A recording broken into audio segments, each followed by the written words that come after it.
Yoruba religion has become an international religion. There are more people espousing Yoruba religion outside Nigeria today than there are in Yoruba land in Nigeria. Let me give you an example.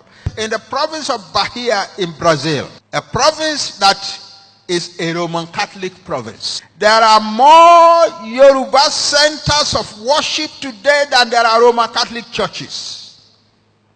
Almost everybody who is a Roman Catholic is also a worshipper of Ogun or Ija or Yemoja or Oshun and so on. And Yoruba religion is spreading in the world. A professor of comparative religions wrote a book a few years ago. The title of his book, The 8 Leading Religions That Rule the World. And in order of strength in the world, number of people, power, influence, and so on. Yoruba religion is the 6th of the 8. And that's the only religion from Africa that is an international religion. Okay, so here we are. We have built all these great things, but we don't know how to handle politics somehow. Because when we start fighting among ourselves, we just keep fighting. And we don't look around us to see what is really happening to us. So today, in the 19th century, we fought wars, and we couldn't stop them. And Ibadan, thank God for Ibadan. The Ilori people who are not Fulani at all, they were Muslims, but they were not Fulani. They were leading an army to conquer the whole of Yoruba land for Islam. So the Ibadan people met them in Oshogbo in 1840 and soundly defeated the army, destroyed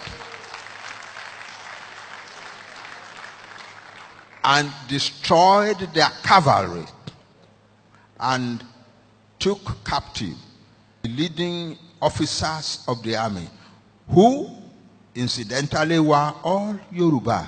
There were one or two Fulani in the lower levels, and the Ibadan chief said, "We have no problem with you, go back home. It is these ones who are our own people that we have trouble with." So they sent one to Oyo, to the present Oyo, where he was executed. They also executed another one in Ibadan.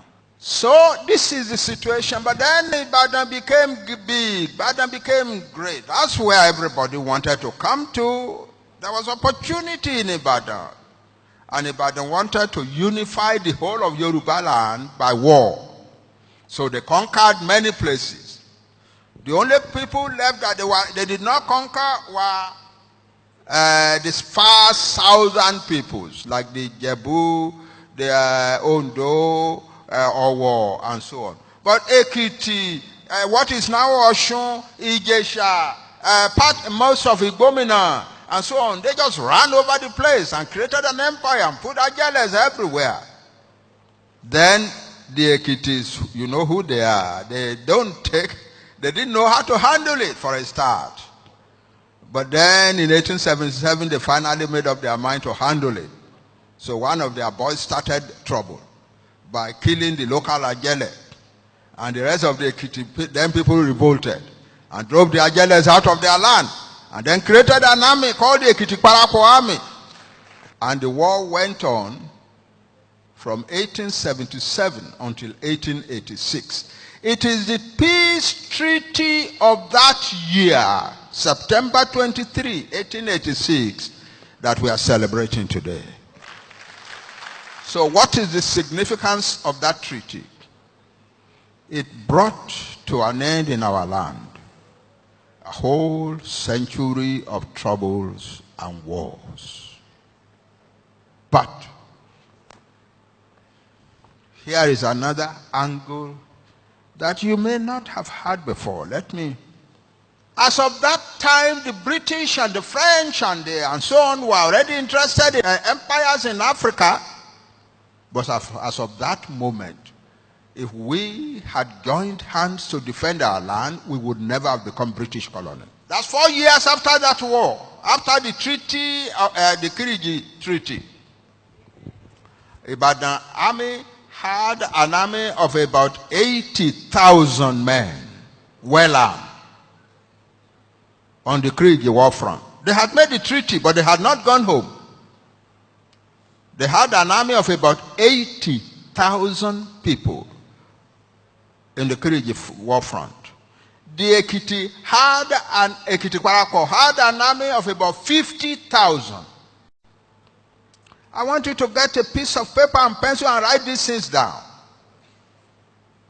Ilorin, which I told you was mostly Yoruba, was Yoruba in command and everything, had a small army supporting the Ekiti Parako, maybe about 15,000 at the same place. At the same time, Ibadan had an army of about 35,000 in Oru, fighting against the Ijebu. The Ijebu had in Oru an army of about 50,000. Are you adding these figures?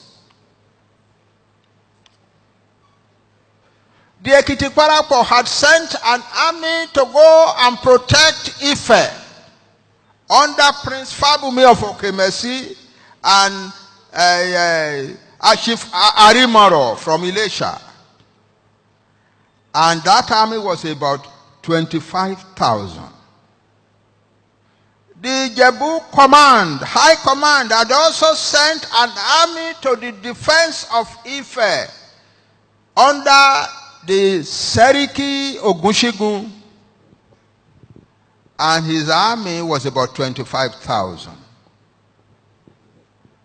If we had put all of that together and we had said no white man enters our land, no white man would have entered our land. When the British attacked Ijebu-Ode in 1892, it is because they knew that the rest of us were not going to raise a finger to defend Ijebu-Ode. That's the lesson from Kiriji, from the 19th century, from the wars of the 19th century, from the strength that we built in the 19th century, from our whole history. A great nation stands still and let all sorts of smaller nations run over it. It is time that we began to take control of our lives.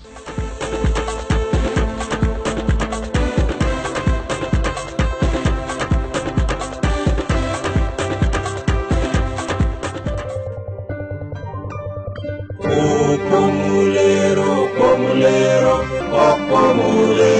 pomulero,